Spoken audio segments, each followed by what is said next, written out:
Ndërtimet e periudhës 2009-2013 mbeten në mëshirë të fatit. Kreu i Aluiznit Artan Lame deklaroi se këto ndërtime nuk do të shemben, por nga ana tjetër as nuk do të bëhen pjesë e procesit të legalizimeve, duke i lënë qytetarët pas zgjidhje. Këto deklarata të Lames erdhën në Komisionin e Veprimtarive Prodhuese, ku miratuan në parim projekt ligji për legalizimet, vetëm me votat e mazhorancës. Nga 2009 deri në 2013 të themi realisht nuk është kolosale, sepse sidoqoftë ka një frenim dhe për më tepër që nuk mund të flasim që është shumë e madhe në raport me kategoritë e tjera, nëse ka një vullnet politik për të gjetur një shteg edhe kësaj kategorie, atëherë mirëseardhje do të ishte.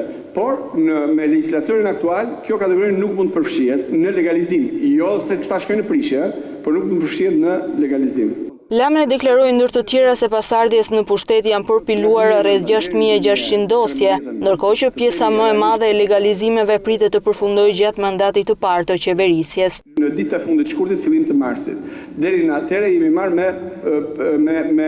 me shpërorosjen, me ngritjen në këmbë të strukturës. Në këto 2 muaj, pra 1 mars të themi deri në 15 prill, i bie 1 muaj gjysmë, janë përpiluar 6600 dosje.